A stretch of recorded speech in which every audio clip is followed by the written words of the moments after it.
চেম্বারে আজ পর্যন্ত ছবি লাগানো ছিল। আমরা জিজ্ঞেস করলাম ছবিটা কেন সরিয়ে দিয়েছি আমরা। তার সঙ্গে বিভিন্ন অভিযোগের কাছে জমা দিলাম। সেইখানে বললাম এই অভিযোগগুলো যেহেতু আপনারা তদন্ত করেননি, ঠিক করেননি, পানি জল ঠিক করেনি, জঞ্জাল সমস্যা ঠিক করেনি, সেই জন্য মানুষ আপনাদের বিরুদ্ধে রায় দিয়েছে। সেই জন্য কাল থেকে এইখানে কোন অফিসে যারা নির্বাচিত চুরি করে নির্বাচিত হয়েছিল, যে জোর করে তো আপনার এই চেয়ারটা চুরি করে জোর করে দখল করা, এখানে আপনি কাল থেকে বসবেন না। রিকোয়েস্ট করে গেলাম যদি বসেন কাল থেকে যা কনসিকুয়েন্স হবে তার দায়িত্ব আপনার।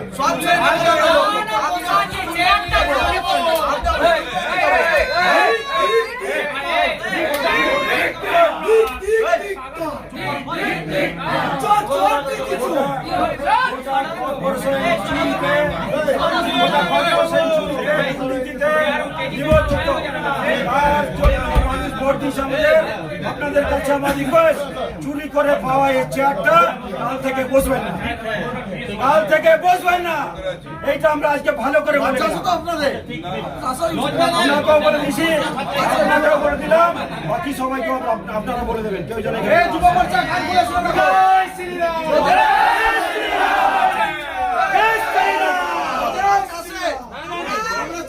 যাবে ওনাকে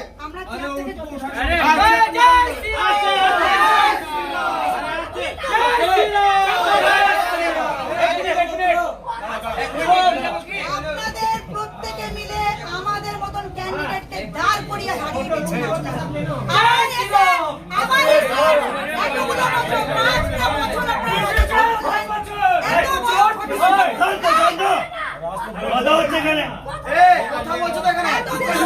হয়ে গেল 206টা সিট হয়ে গেল, হ্যাঁ 80টা হয়ে গেল আপনাদের শেষ। আর তারপরও আপনারা এখন এখানে চেয়ারটা দখল করে বসে আছেন। আপনারা কোনো কাউন্সিলর, প্রত্যেকটা চুরি করা কাউন্সিলর, তাদেরকে নিয়ে আপনারা কোনো সারেন্ডার না করে কোটি কোটি প্রত্যেকটা ওয়ার্ডে আপনারা ঘাপলা করেছেন, তারপরে চেয়ারটায় বসে আছেন। বিরানো কথায় বসে আছেন কেন? কি অধিকার আপনি বলতে পারবেন আমাকে একটুখানি? মানে কি অধিকার আপনিও তো বসে আছেন, কেন সারেন্ডার করেননি? পুরো বাজার থেকে কাউন্সিলরকে কালকের মধ্যে প্রত্যেকটা কাউন্সিলরকে সারেন্ডার করেন। প্রত্যেকটা চুরি করে দায়িত্ব সহকারে আপনারা জিতেছেন।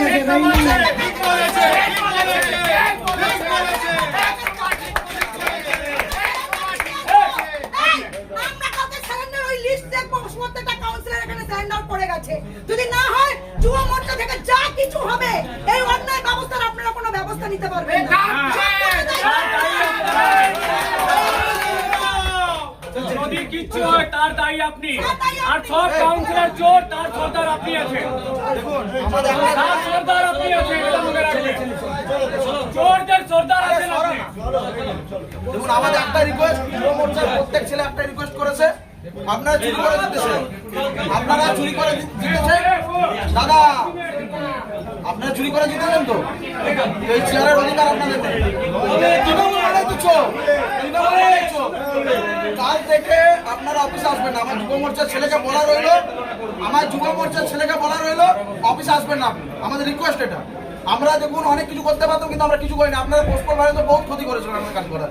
একটাই একদম ক্ষতি করেছেন। যদি বলি অনেক কিছু বলেছিতে পারি, চুপ করো। কাল যুব মোর্চার ছেলে আসবে, কোনো অফিস যেন না থাকে, সব চেয়ার উঠে নিয়ে চলে যাবে।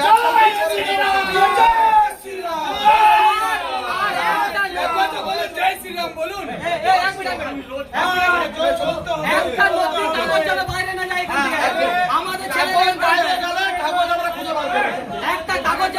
যায়।